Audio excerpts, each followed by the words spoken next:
What's up, everybody? Welcome to the Scratch Agency podcast, hosted by Scratch Agents for Scratch Agents. Shawn, how we doing, sir? What's going on in Long Island today? We're doing awesome, man. I'm trying to knock out my my cold call task that I had today, and I just kept getting smacked around and things coming up out of nowhere. So I got a few more calls to make, but I'll make that happen. They tell you the day runs you or you run the day, and I'm trying to turn it around the other way as well because it's running me. I'm still learning. We got an exciting episode for you guys today. We're excited to welcome Chris Langille, founder of Advisor Evolved. Chris, thank you very much for joining us on the show. How are you? No doubt, man. Thanks for having me. I'm doing great. So let's just start with a brief introduction for those people that may be out on Mars and haven't heard of you just yet, and kind of the brief intro to Advisor Evolved, and then we can jump into the nuts and bolts of what we want to chat about. Yeah, man, definitely. Yeah, no, Chris Langille, founder of Advisor Evolved. We do website development, digital marketing, design, basically consulting for independent insurance agencies and now financial advisors. Been doing this now for feels like forever. I think it's pushing up on 10 years, but it's been a fun ride, man. It's a fun deal. I get to hang out with cool people like you and customers of mine, and that I've become really good friends with over the years. And it's fun, man. It's been an awesome ride. That's cool, Chris. What gave you the idea to start your own website company? Yeah, so it's kind of a long story. I'll try to make it shorter, but basically I was sort of like the CMO of a financial services firm and a scratch insurance agency. So we started a scratch agency inside of our financial services firm, and I was running that agency and doing some other marketing stuff for the financial services firm. So I didn't officially have the CMO title, but that's basically what I was. I mean, I was doing a little bit of everything. We did a lot of direct mail at that time, so I was helping the financial side to do copywriting and direct mail stuff, and then also getting the scratch agency off the ground. At that time, websites were like very new. I mean, it was like HTML, static HTML websites that just looked horrible. And I kind of was on this pursuit to find something better for both our firm and the agency to really just kind of give us a little bit of an advantage over, other agencies that weren't really doing anything or had no digital presence.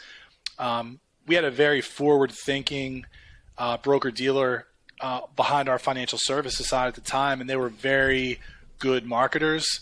And they sort of, lit the fire a little bit in me, and it got me kind of on that path. And we actually started off. They actually built our first website for us for the PNC shop, and we searched high and low for like a memorable name that we could use to try to generate some business and activity. And we came up with Quote Chimp. Actually, they came up with the name Quote Chimp, and it was kind of like a little gimmicky thing. We had like a little like chimp wearing a hat, think of like Geico or any other kind of like animal based mascot, and we set it up with the Easy Links Rater, so you could go on and do input your information through the Rater. At that time we were using the Easy Links, and it was funny, man. Like it worked. We didn't really put a ton of like money behind it. We were just kind of like experimenting, but that was kind of like what started me down that path. And I already had a background with like design, marketing. I went to school for visual communications.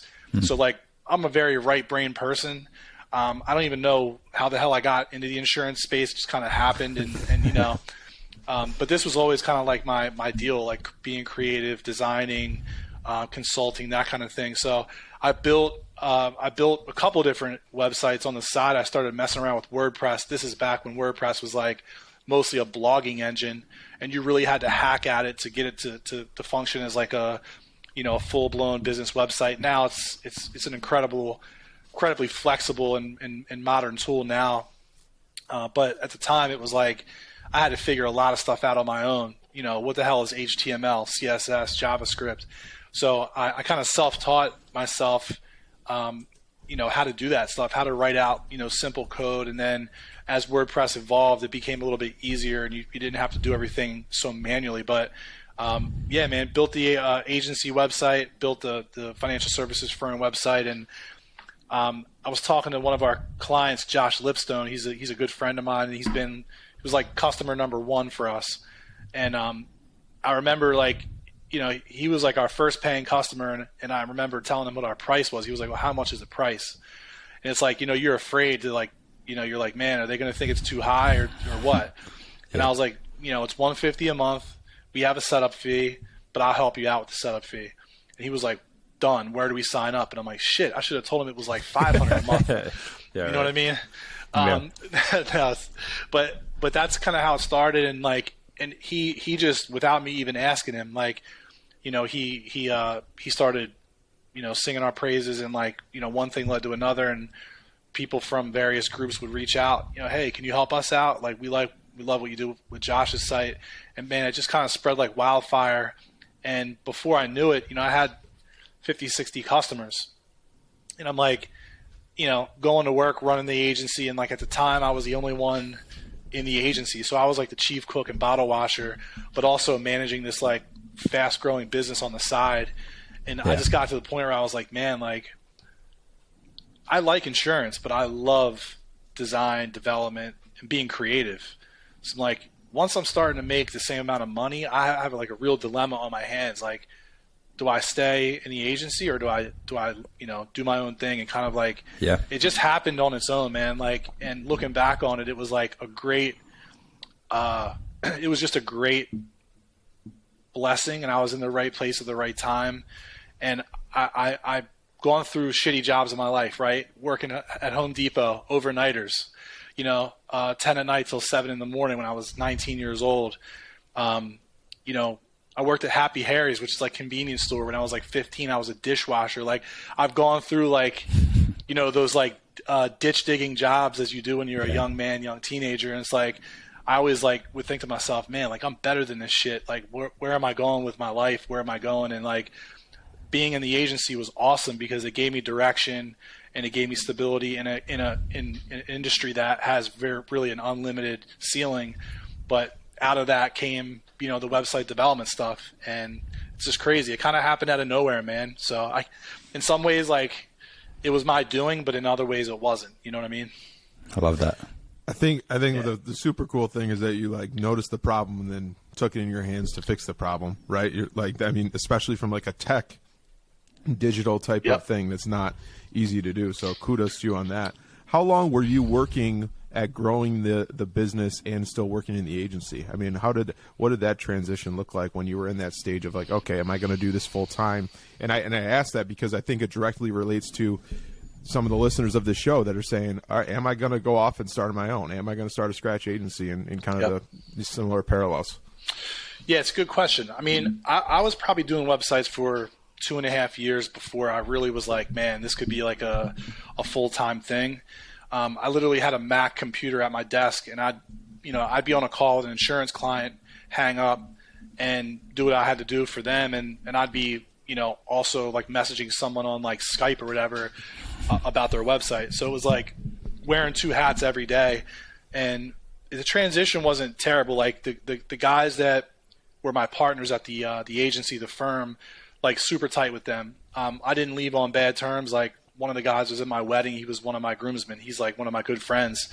And, I kind of sat down with him and I said, look, man, like, here's what's going on.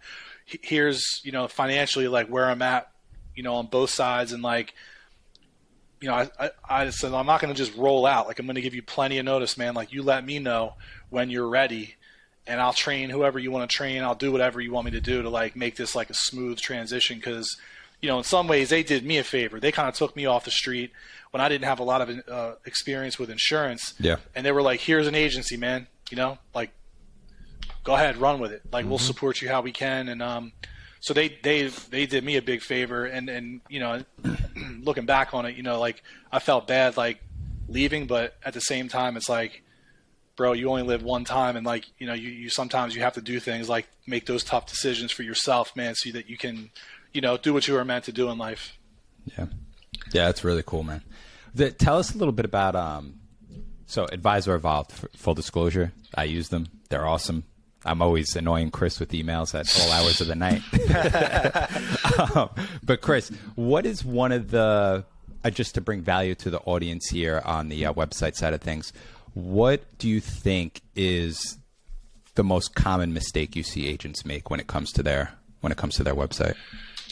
It's a great question, man. I think the biggest mistake by far is that agency owners and agents and people in the in the agency, they want to build a website for their agency, not the consumer. If insurance consumers bought more products that were pink and brown, you better damn sure make sure that your website is pink and brown. Whatever the consumer wants is what you need to give them. It's a really good point. Too many people, they have, scrolling carrier logos on their website, or they have association logos on their website. Like, that's all great. Like that, for you, that's great. But if I'm an insurance consumer and I come to your website, I don't really know who, Trusted Choice is. Is that an insurance company? I never heard of them. Are you going to put my insurance with IAOA? I never heard of that insurance company. Well, no. That's not an insurance company. That's some association that we belong to. Well, that doesn't matter to the consumer. Yeah. So I think a lot of insurance agencies want these bells and whistles and all this fancy animated stuff, right? And at the end of the day, that does not matter and mean anything to the prospect or the visitor or your customer that's on the website, right? Because it's not just for cold traffic and lead generation. It's a place where your existing customers are going to go to facilitate, customer support, policy support stuff, and learn more about you and whatnot. So that's probably the biggest mistake, is just, they want all a lot of people want the shiny objects and the whiz bang animations and stuff. And it's like, think about your consumer first, the language that you need to speak to their pain points, the way that the site's structured. That all should be based on what they want, not what you want, because what you like and what they like could be two different things. You know what I mean? They might think the slider looks distracting, whereas you think it looks cool. I want this slider. Well, sliders actually, there's data behind it that says that they actually negatively impact conversions. So, I want the testimonials going across. That's what I. Yeah, there's nothing wrong with that. Cool. So social proof is an important, that's a critical element of any website. But sometimes we have to talk people off a ledge and say, look, man, I know that you want this, but it's not going to help you. You're just you're gonna make the website more sloppy, Yeah, Chris, I'm interested in your thought here now that we're going down this route.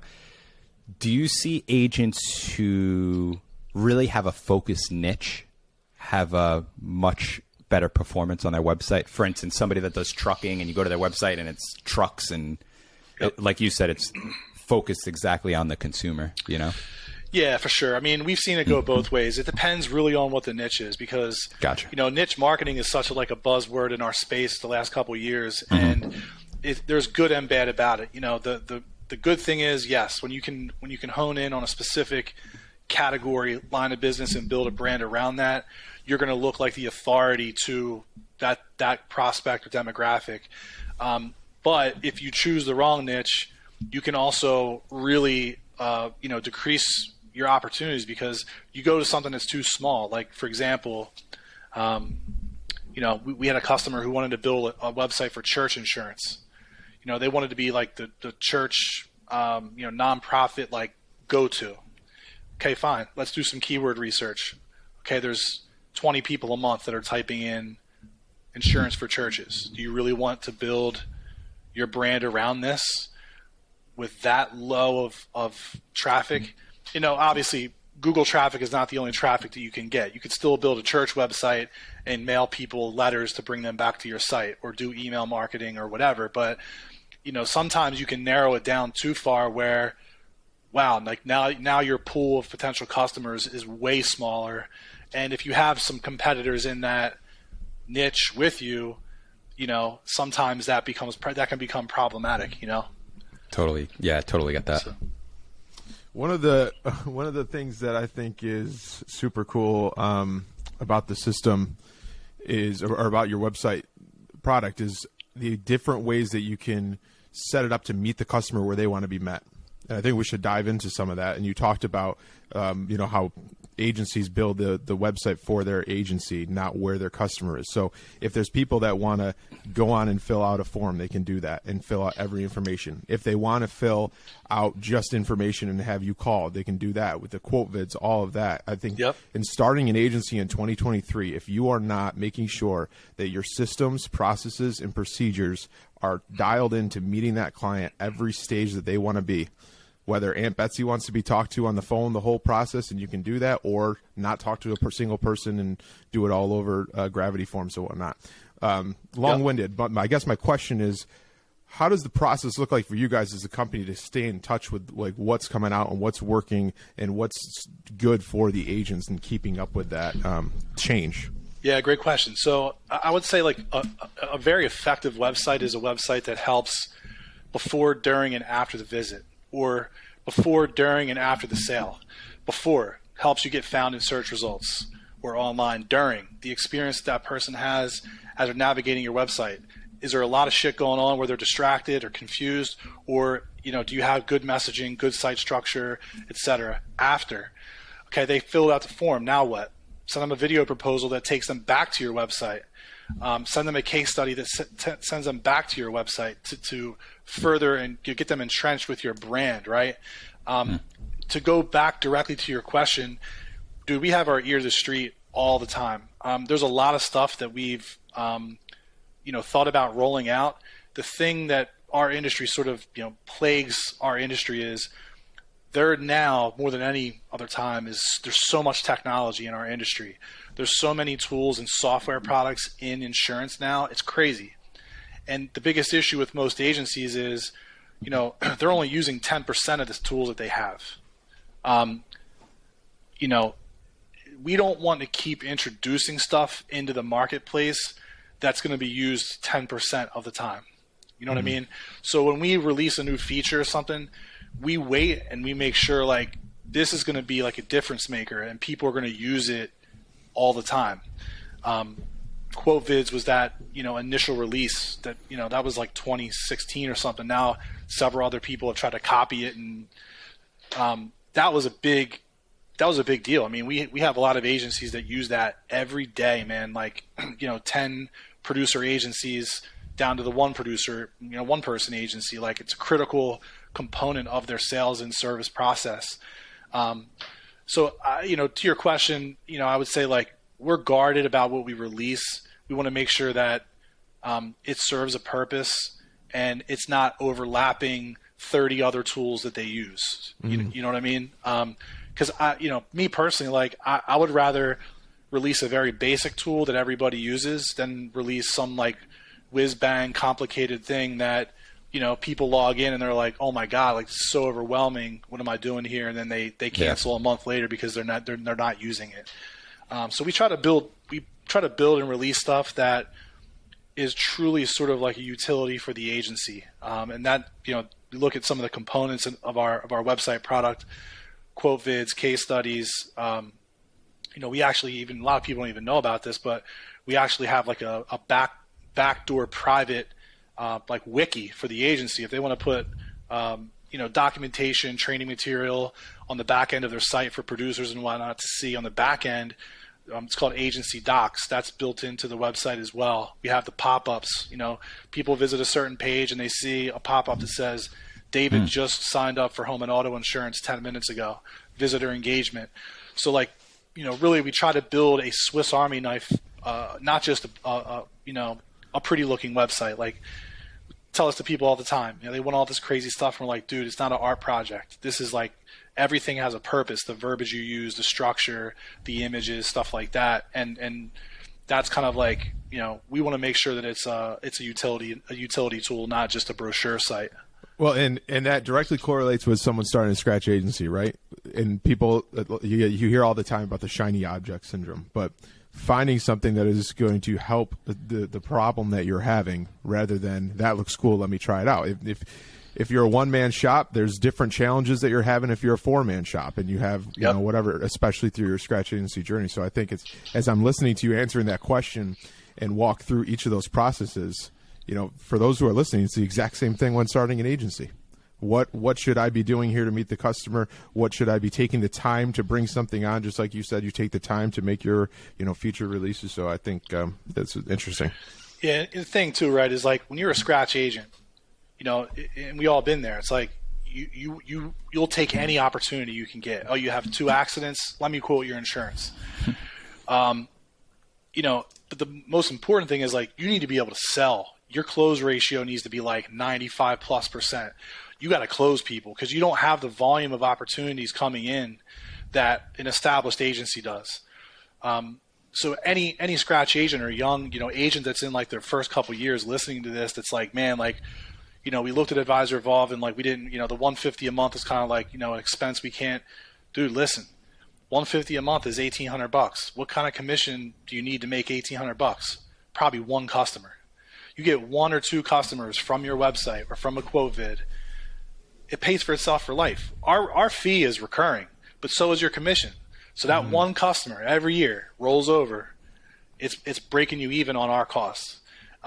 So I think that's an important thing to understand, like the mathematics, because a lot of agencies, right, when they're starting out, like they don't have the capital, right? Maybe they took a loan out or their parents gave them money or they had some savings that they're eating through, and they're very cautious about what tools they should be spending money on.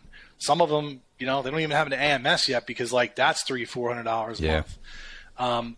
And so it really is important to figure out like what are the tools that are mission critical to starting my business, and what are the ones that are sort of like 5 years out, like once I have some revenue and stuff like that. And I'd like to think that like our product falls into that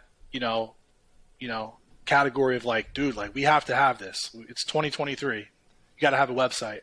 You got to have that utility tool that you can use to close more customers and service them. And dude, QuoteVids has like a 98+% close ratio. Like literally everyone that uses it tells me that, but like behind the scenes, they'll Facebook message me and say, dude, we sent out 10 of these this week. We closed all 10 of these, like seriously.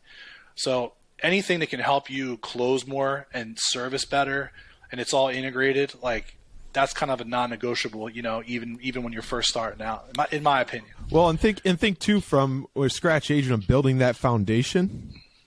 When you have that set up, with the perfect website and the quote vids and all of that, you're building that from the start. So when you grow and you bring in Lucy and you bring in Shawn and whatever it is, this is the way that we're doing it, and these are the tools that we're using. And again, obviously make sure that these tools are fulfilling a void and an issue that you have in your agency.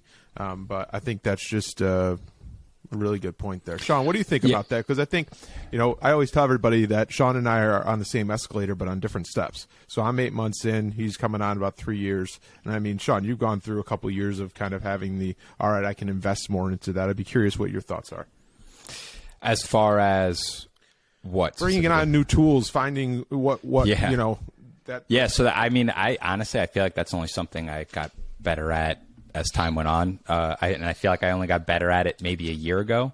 Because in the beginning, it was super overwhelming. And Chris kind of touched on it before, too. Like, God, you have the AMS, the agency Zoom, the Loom, the quote vids, the Wonderwrite. It literally just goes on and on and on. So something, we're going to bring Billy up again because he comes up every episode. But something Billy taught me early on was, hey, Shawn, just what I would do is focus on what's going to improve your sales process, and that integrates with your management system. If it doesn't integrate with your management system, don't look crazy into it. Don't waste a bunch of time doing research. Just move on to the next thing. And I've kind of stuck to that philosophy, and that's helped me a lot. But hey, listen, I'd be lying to you if I said I got it all figured out, because I don't. And there are times where I'm like, man, I probably am spending too much time looking at this software. So I've definitely I'm getting better at it, but I'm still working on it. That's for sure. I don't know if that answered your question at all, but it's a deep rabbit hole, man. I mean, it is, yeah. It's a deep rabbit hole, and it's like I said, there's so many tools and softwares, and it's like there is a lot of overlap between them. So it's like, which one do I spend money on and invest my time? And it's tough. And as an entrepreneur, I think we have this thing in our mind where we kind of want to be the visionary, right? So when you see new technology, you naturally just want to look into it because you're like, oh, maybe this can help my agency grow, And then 3 hours later, you're like, oh, crap. Yeah, 3 hours later, you're like, well, instead of doing it this way, I could do it this way for free. Exactly. Yeah, Chris, let me ask you a question. I'm slightly off topic, but let me ask you a question about my website. Curious to pick your brain. I think it might help other people too. So I have a niche in the contractor space and the wholesaler distributor space. Two totally different markets, but both on the commercial side. Mm-hmm. But I'm about 65 commercial, 35 personal now, roughly. So, I still write personal lines, but the most profitable parts of my business are definitely the construction and wholesale accounts. Mm-hmm. So when you go to my website, it looks, it's great. It's done by Advisor Bob, but it's not tailored specifically to construction or wholesale.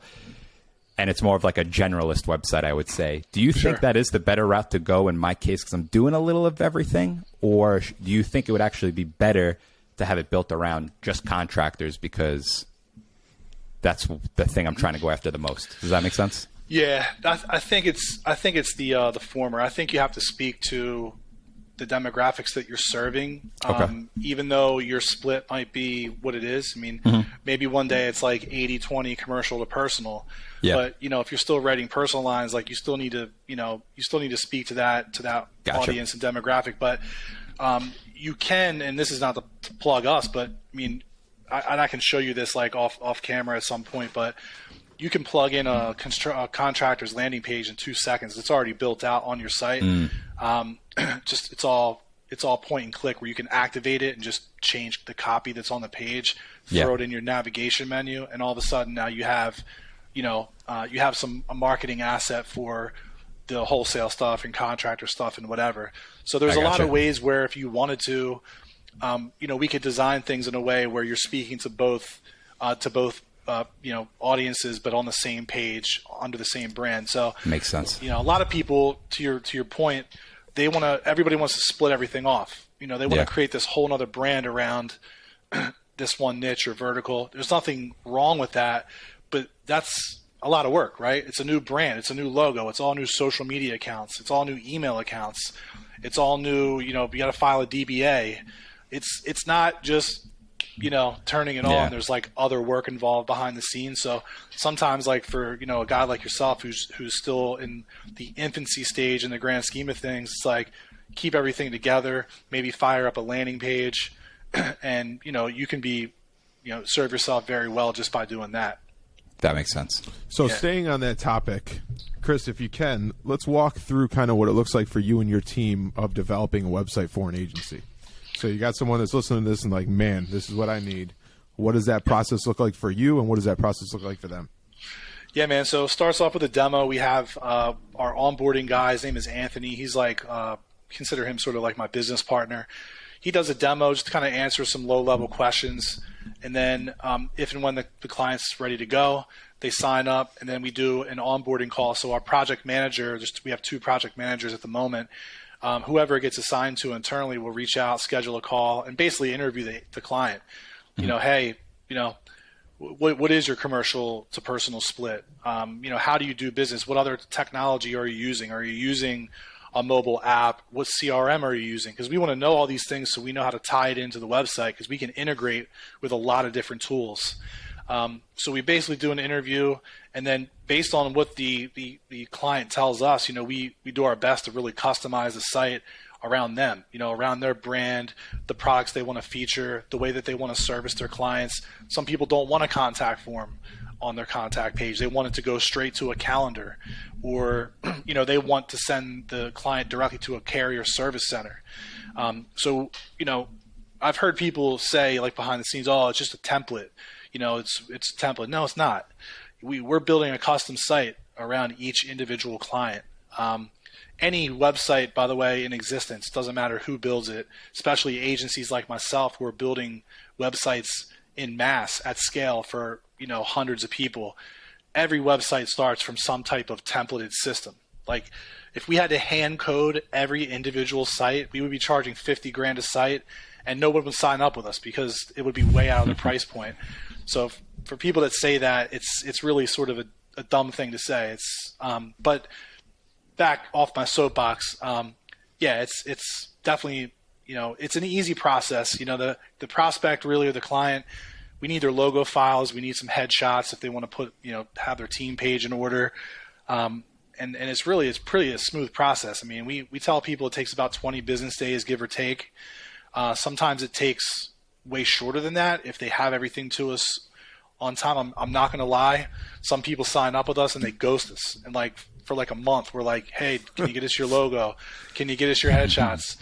And it can sometimes prolong the process But we have it pretty dialed in, man. I mean, we've been in this niche for a while now, and sometimes people have questions in their mind. It's like a very big deal in their mind, and we're like, dude, relax. We do it in our sleep. They're like, well, can the website? Do you think it's going to be able to integrate with Canopy Connect?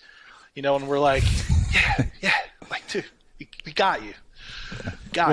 Well, getting you back on your soapbox for a second about talking about, every website comes from a template, and which makes complete sense. But I would assume that you guys have intentional things that are set in these sites for insurance, specifically for independent agents. So, like, what are some of those things that are good to know about? Yeah, 100%. I mean, we have a base theme that we built for WordPress and a lot of custom plugins. So we're not just using like off-the-shelf stuff to build our stuff. I mean, we have a developer that actively builds out a lot of stuff that we deploy on our websites. And yeah, sure, we do use some of the stock WordPress tools. WordPress is very, robust, and there's a lot of different tools and stuff now that exist that make things a little bit easier, a lot of page builder tools and whatnot. But yeah, we have a lot of stuff that we built out behind the scenes that, makes the process easier, really for both parties, right? Like, we don't want to spend 2 months building a website. The client doesn't want to spend 2 months building the website. And what a lot of clients don't realize, and a lot of people that are in our industry don't realize, is that the normal way of purchasing a website is crazy. First of all, there's agencies out there, design agencies, that will charge you $5,000 just for mock-ups, right? That's the average street price for a real deal designer who's good to design the site. Not build a site, just design it, just to give you a Photoshop file. Here you go. Now go find somebody to code it. That's another $5,000 maybe if you're lucky, right? Then you're going to have hosting. You're going to have backup software. You're going to have security software. Now what happens when you have to make a change to the site? Who's going to do that? You don't know what you're doing. You're an insurance agent, and you shouldn't know what you're doing. You shouldn't be spending time digging around the back of your site, right? You got better things to do that make you money versus trying to be your own IT expert. So we really consolidate a lot of different things into one process, one workflow, one product, one service. And so to the people that think like our price point's high, it's like, dude, it ain't high. If anything, it's too low. You look around and you see like what it actually costs to deliver even just a semi-custom website. And, the other part is like our clients, they don't have to make these decisions. Like we already know what works. They don't have to go design the site and then give it to us. Like we are the designer. We are the SEO guy. We are the webmaster. We are the, Google Analytics. Like we're all of those people in one service. So. And when you're starting a scratch agency, again, the shiny object syndrome is thank you. We're going to call it boom boom, right, Shawn? Oh my, don't get me going again. When you're starting a scratch agency, these are hard, right? It's real, absolutely. But tools like Advisory Evolved, your CRM, your management system, you need to look at these things as an investment that 100%. You're investing into, your point of whatever you said, $150 a month or whatever that is. What is that going to get you in return? And that is not at all there's no strings attached here. That's not at all an advertisement for Chris and his team. They just do really well at it. And I want to just make sure we talk about that, about looking at it as an investment rather than just an expense. And what's that going to get you on the back end? Yeah, 100%. I think sometimes people, they want the immediate ROI. That's just not how life works, man. Like, you don't go to a financial advisor with $500 expecting it to be, $100,000 a week from now. It's a long game. Mm-hmm. Yeah. And, growing a business is a long game. Like there's no tool out there, no matter what anybody tells you, that's going to double your book of business overnight. Right. I mean, unless you go buy another book of business overnight, but, it's getting the business owner out of that mindset of, well, what's the ROI? Well, the ROI of not doing anything is always going to be zero. Yeah. So doing something is going to be better than doing nothing. And, that's kind of the outlook. What would you say is the aha moment for those folks that maybe a little skeptical to you? That's a good question. I mean, honestly, man, I think that, once people get to know us and they understand, like, we know what we're doing, like we have a lot of knowledge and we can help them outside of just the website. Like I said at the beginning of this, like we're really a consultant in many ways. People come to us all the time. Hey, like we're going to buy this book, should we rebrand it or keep it as their brand? hey, we're going to hire this guy. Like, what should we have him do every day if he's going to be like our in-house marketer? We bring a lot to the table in terms of, business development, business consulting, growth consulting, outside of just, we're a freelance web guy. Like people say, oh, like my web guy. I'm like, man, like we're way more than that. So I think that's maybe the moment where people are like, where do I sign up? Because they realize it's a relationship. We're not just a vendor to them. Yeah. And just to put myself on the spot, I don't know if you remember this conversation, Chris, but when we first spoke, probably a few years ago now, I remember asking you like, oh, how does like if I get signed up, what are the leads going to look like? Yep.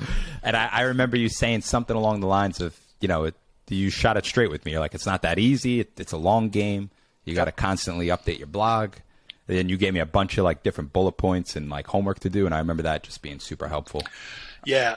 To that point, if I can say one more thing, I don't know what we're looking like on time, but very good. To anybody that, asked that question, they have the question in their mind right now listening to this episode, what was the ROI or how many leads can I expect? Understand that with a website, a website is like a billboard on the side of the road, right? The billboard cannot control how many people drive by on that highway every day, right? A website cannot control how many people are searching for insurance in your local market every day. So the lead volume that you get from a website, assuming that you're only relying on Google for your traffic and leads, it's out of our control. It's out of the website's control. It really depends on how many active people are searching that are looking for a new agent, that are looking for a better policy, that are typing in certain keywords into Google. And that's something that a website cannot control. And that's really, honestly, guys, one of the reasons we built all these other add-ons to the product. Because we want people to use this as an outreach tool, not just let's sit back and hope that people find us in Google. Lead volume that you get from a website, it's very much up to you. Like, how are you going to use and utilize the website versus just sitting back and like hoping that people find you in Google search? Because if that's your number one, that's your only strategy. Yeah, sometimes it works very well. People are going to find you. There's a lot of volume in the city that you live in, or there's just a lot of people. Search volume depends on population. If you're in the backwoods of Arkansas, where there's 100 people in your area, you're not going to get a lot of hits to your website, unless you're running ads reaching other areas. But so that's one thing I think it's important to keep in mind is like a website, no matter how good it is, it's not a magic bean. You have to put some effort into it. You have to use it. We have people, their website goes live and it's like they don't even share it on social media sometimes. They get busy. I'm like, yo, make sure you share it. And they're like, oh, thanks for the reminder. And then they share it and they get people going to it. And, it's just, important to remember that. One last point, and then just as this came to mind, the website, again, is just another tool in that toolbox with your social media, with your community outreach, 100%. with your cold calls, whatever it is. And a perfect example of making sure that one tool is refined and you continue to refine it. Last question I'll have, speaking of that, what is your suggestion for how many times we should go in a year and update the site, redo blogs, different things to stay relevant? Yeah. So Google really wants quality over quantity. I would rather see an agency blog once a month and say you release your blog on the 1st of the month. Now spend the next 30 days in that month distributing that content. Share it repeatedly on social. Don't just share it to Facebook once. Share it every couple days. Like, get it in front of people because the algorithm actually wants to hide organic content on Facebook and Instagram. Spend a month actually promoting it and make sure the content is well written. You don't want to release a blog that's 300 words long. Make sure that it's 1,000 to 2,500 words. It's in depth. You have good headings. You have maybe a couple images, maybe a video embedded. Google wants quality over quantity. So I would say if you're an agency listening to this, don't think that you have to blog every week to see results. You can create one article a year. And if you spend time distributing the content and getting links back to the content, and it's a really good content, Google will find it and you'll get traffic. So I would say quality over quantity. And, the reality is, man, a lot of agencies don't have time to go in and do it. We've been trying to find ways to help people create content. Unfortunately, there's no easy button for it. It's a very manual process to create unique content for, hundreds of different sites. You have ChatGPT now. Everybody's talking about that. That's a good starting point. That's not something I would ever rely on to just click a button and copy and paste it into your site. But yeah, it doesn't have to be as often as people think. Just think about writing better content versus, more frequent content. Very good. Shawn, you got anything else before we wrap this up? I mean, if you were listening to this and didn't have your pen and paper through that episode, bring that back and listen again, because there was a lot of good nuggets there. Totally. Yeah, just one testimonial to Chris. Like Steven said, there's no strings attached. We're not getting paid to do this episode or anything like that. But I've used Advisor Evolve now for almost 3 years, 2 years maybe, and nothing but great things to say. One of the most important things that Chris said already, I just wanted to touch on, is the customer support too. Like, they have a support at Advisor Evolve email, and if you message them, in my experience, it's usually 24 hours or less. Someone's getting back to you. You're not even, yeah. And like you said, it's more of I get more of like a consulting vibe from you guys. Like, hey, Shawn, I don't think that's actually the right thing. Maybe you should try to go this route, A, B, and C. And I'm like, oh, crap. And then like opens my eyes to something else. So just wanted to share that, Chris. And that's, again, how we should be acting as agents, right? I mean, it all comes back. It all comes back. Chris, we asked this question, and I think I'm still going to ask it the same way we ask all our guests, because you started a scratch agency before you had this journey. And you've worked with enough agencies where you see their pain points and you see what they're going through. So if you woke up tomorrow morning and were faced with the challenge to start a scratch agency, what's one thing that you would, do differently to stick out? Besides call Advisory Evolve. One thing that I would do, let me think, man, because there's a lot of things that I would have done differently. I would be more aggressive with selling. Like, I think when I first started off, I was in that mindset of, I'm going to get referrals and stuff. And like, I was waiting for people to come to me, just like I talked about a second ago with Google. Don't wait for people to come to you. If I had to do it all over again, I would have been much more aggressive. Like, I'd have been that annoying guy that's like in church, hey, this is great, man. Yeah. Hey, you want my card? I sell insurance. Like, I would have been that guy.